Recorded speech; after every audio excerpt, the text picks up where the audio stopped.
ITI electrical adventure channel में दोस्तों आपका स्वागत है। दोस्तों आज हम मॉड्यूल 6 पे बात करेंगे जो AC सर्किट है।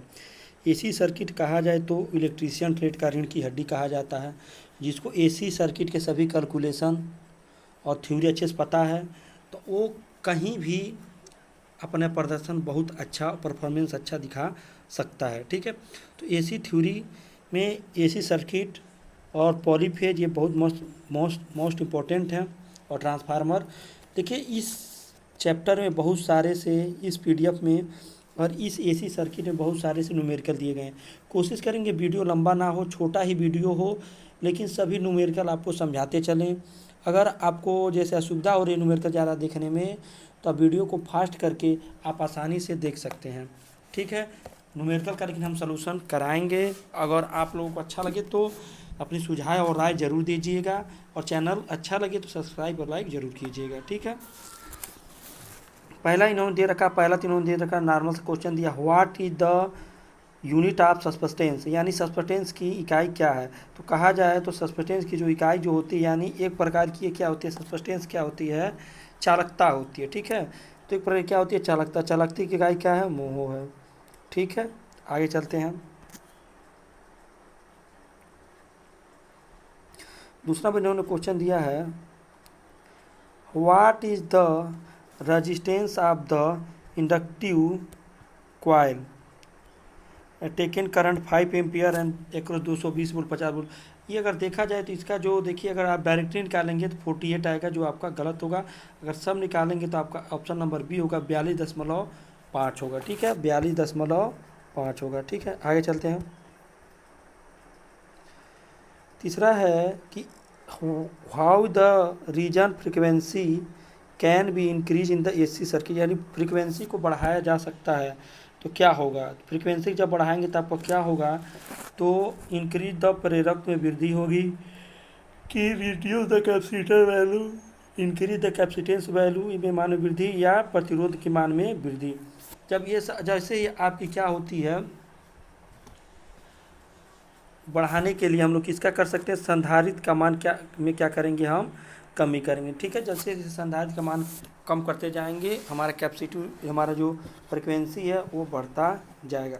ध्यान रखिएगा, कोशिश करिएगा जब इस PDF को आप रीड करेंगे, चाहे हम ही पढ़ा रहे हैं, तो आप लोग इसके इंग्लिश वर्जन को ज़रूर पढ़िए, क्योंकि हिंदी वर्जन में कुछ मिसमैच है और इंग्लिश में एकदम करेक्ट दिया है। ठीक है, तो हिंदी में अनुवाद जो है थोड़ा गड़बड़ है, उसका आप लोग विशेष ध्यान दीजिएगा। ठीक है, आगे चलते हैं। चौथा नंबर है कि 3 phase, what the formula find 3 phase reactive power, the line voltage VL, line current इतना। तो देखिए, रिएक्टिव पावर जो होता है, देखिए जहाँ पे कास लगा होता है ये आपका क्या होता है, एक्टिव पावर होता है। ठीक है, और रिएक्टिव पावर जो होता है जहाँ पे साइन लगा होता है। तो ऑप्शन नंबर आपका 3 हो जाएगा कि √3 VL I साइन थीटा। ठीक है, जहाँ साइन थीटा लगता है वहाँ पर रिएक्टिव पावर आपका होता है। ठीक है, पांचवा है 3 फेज, देखिए which is the main cases of below 0.5 lagging power factor 3 phase system, यानी 3 फेज प्रणाली में शक्ति गुणांक पश्चगामी नीचे होने का मुख्य कारण क्या हो सकता है। तो देखिए, जब भी आपकी शक्ति का अगर पावर फैक्टर डाउन होता है तो वहाँ आपके लोड में क्या होता है, इंडक्टिव सर्किट जुड़ा होता है। ठीक है, तो ड्यू द फ्लोरेंस वोल्टेज चढ़ाव के कारण नहीं, गलत। प्रतिरोध के भार के कारण नहीं, अशक्ति नहीं, प्रतिरोध के भार के कारण ऐसा नहीं होता। अधिक प्रेरणा भार पर, हाँ ठीक है। रिएक्टिव पावर ड्यू तो मोर द इंडक्टिव, जैसे जैसे आपका इंडक्टिव लोड, जैसे मोटर पंखा जितना ही चलेगा, पावर फैक्टर का मान उतना ही गिरता चला जाएगा। ठीक है, what is current is nature conductor 3 phase,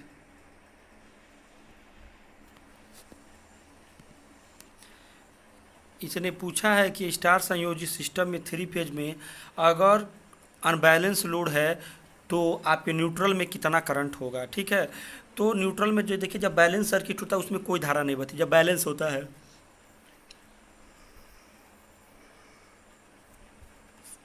ठीक है, अगर कलाओं में धारा के बजाय बीज करती नहीं, कलाओं में यही नहीं। ऑप्शन नंबर आपका डी होगा कि कलाओं में से किसी में सबसे कम धारा की तुलना में कम, यानी अगर 3 फेज है आपका, तो लास्ट वाले फेज में अगर 5 एम्पियर है तो आपका जो करंट होगा 5 मीटर 5 एम्पियर से कम ही होगा, किसमें, न्यूट्रल वाले में। ठीक है, इन्होंने कैलकुलेशन करने के दिया है apparent power in KVA of the 3 phase 415 50 hertz system, the line current 60 ampere और पावर फैक्टर 0.8 है। तो क्या होगा आपका केवीए इन्होंने पूछ रखा है। देखिए इसका जब लाइन करंट निकालना होता है एल आई बराबर होता है एल आई पावर में, ठीक है, पापी रहता है √3 गुणे वी एल गुणे आई एल गुणे कास थीटा, ठीक है, या कास फाई, ठीक है। तो इस फार्मूले में जब इसको आप इनपुट करेंगे तो आपको बी नंबर ऑप्शन प्राप्त होगा 11.5। आप करके देख लीजिएगा, ठीक है, फार्मूला याद रखिएगा, नहीं तो स्क्रीनशॉट रख लीजिएगा। फिर लिखा 8वां है, एक बिजली मापक में 2 watt meter W1 and W2 reading क्या होगा यदि पावर फैक्टर 0 होगा। जब पावर फैक्टर 0 होता है तो दोनों पाठ्यांक यानी दोनों जो वाट मीटर होते हैं नेगेटिव दिखाते हैं वो भी बराबर, ठीक है। तो ऑप्शन नंबर सी होगा W1 यानी वाट मीटर 1 और वाट मीटर 2 दोनों एक दूसरे का बराबर में अपोजिट साइड में रहते हैं, ठीक है। आगे चलते हैं। 240 वोल्ट आरएमएस के लिए वोल्टेज का अधिकतम मान वी मैक्स पूछा, क्या पूछा है, वी मैक्स पूछा है, ठीक है, MAX, ठीक है, मैक्सिमम वोल्टेज पूछा। देखिए बहुत बार क्वेश्चन पूछा है। वी मैक्स बराबर आपका होता है यानी वी मैक्स बराबर होता है आरएमएस वोल्टेज, ठीक है, आरएमएस। तो हम देखेंगे तो वी मैक्स यानी इसमें वोल्टेज कितना आपको दिया है निकालने के लिए 240 बटे 0.707। जब 0.707 से जब इसको 240 को जब आप काटेंगे तो आपको ऑप्शन नंबर डी बन के आएगा कि ऑप्शन नंबर आपका डी बन के सी बन के आएगा 339.5, ठीक है। ऑप्शन नंबर सी आपका बन के आएगा 339.5। आप इसको कैलकुलेशन करके देख सकते हैं, ठीक है। कैलकुलेशन करने में बहुत टाइम हो जाता है। एसी सर्किट में रिएक्टिव पावर का सूत्र क्या, देखिए फिर रिएक्टिव पावर पूछ दिया तो जहाँ पे साइन लगा होगा वहाँ पर रिएक्टिव पावर होगा। तो ऑप्शन नंबर 11 का आपका क्या हो जाएगा, डी हो जाएगा, ठीक है, PR VI साइन थीटा, ठीक है। आगे इन्होंने पूछा है कलुड जब प्रतिबाधा यानी यहाँ पे इम्पीडेंस यानी जेड का मान पूछा है। तो जेड का जो फार्मूला होता है मैं आपको बता दूं तो जेड बराबर होता है, फार्मूला में इनपुट कर लीजिएगा, अंडर रूट बड़ा सा अंडर रूट बनाइएगा R² प्लस जो उसमें से बड़ा होगा आगे रहेगा -12, ठीक है, यानी आपका इतना बन के यहाँ पे आएगा, ठीक है। यहाँ पे आपका देखिए XC और XL का XL माइनस XC माइनस नहीं होता, माइनस प्लस का चिन्ह होता है, जो बड़ा होगा उसी में से घटाया जाएगा, ठीक है, माइनस प्लस दोनों रहता है, ठीक है। यही फार्मूला जब इसको आप इन करेंगे तो आपका 13 ओम आपका यहाँ पे जेड का मान है यहाँ पे 13 एम्पियर 13 ओम आएगा, ठीक है। याद करिए आप लोग, रख लीजिएगा मान, ठीक है। आगे चलते हैं। What is the phase displacement in the single phase circuit. तो फेज डिस्पेलेंस जो होता है 3 फेज में 120 होता है, 3 फेज में 120 होता है और सिंगल फेज में 90 होता है और एक एंटी फेज में 180 होता है, ठीक है, ध्यान रखिएगा तीनों के। 14वां नंबर है स्टार संयोजित सिस्टम में लाइन वोल्टेज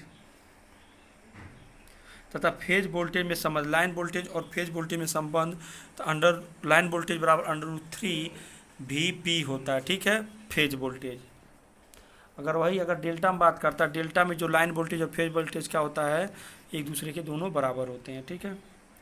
15 नंबर है कि देखिए यहाँ पे देखिए कुछ मिसिंग किया, देखिए यहाँ पे 300 वाट दिया है, यहाँ पे भी देखिए 300 वाट संतुलित भार 0.8 शक्ति पर स्टार में संयोजित है, तो 3 क्लास 415 वोल्ट 50 हेक्टर में लाइन धारा की गणना कीजिए। तो आपको जो सूत्र हम बताए थे स्टार्टिंग में, ठीक है, पावर जब लाइन करंट पे बोल रहा है तो IL बराबर √3 गुणे IL का मान पूछा है गुणे VL इंटू कास फाई, ठीक है। जब IL बराबर निकालेंगे तो जो यहाँ पे IL बराबर निकालेंगे तो 3000 वाट के ये सारी यूनिट क्या हो जाएंगी, नीचे आ जाएंगे। जब आप भाग देंगे तो आपको प्राप्त कितना होगा 5.22 एम्पियर आपको यहाँ पे प्राप्त होता है। ठीक है, आगे चलते हैं हम। 3 फेज शक्ति मीटर में 2 वाट मीटर में समान रीडिंग दिखाने शक्ति गुणांक होगा। जब दोनों समान रीडिंग दिखाएंगे तो आपके शक्ति गुणांक क्या होगा, यूनिटी होगा। ठीक है, यूनिटी पावर फैक्टर। अब यहाँ दिया है कि 240 प्रतिरोध वाली कुंडली के शक्ति गुणांक की गणना के लिए 5 एम्पियर की धारा 240 पर 50 लीटर पे प्रवाहित की जा रही है। तो यहाँ पे शक्ति गुणांक आपका आएगा 0.05 एम्पियर, 0.5 कास फाई। ठीक है, फाई का मान है दिया है। ठीक है, तो आशा करते हैं आपको ये जो भी वीडियो है आपको हेल्पफुल लगा होगा। तो आप कमेंट बॉक्स में बताएं, और साथ ही जो स्टडी ग्रुप आपके पास है उस पर इसे जरूर चैनल को सब्सक्राइब करें और ज़रूर सेंड करें। ठीक है, आज के इतना ही, फिर मिलते हैं नेक्स्ट वीडियो में।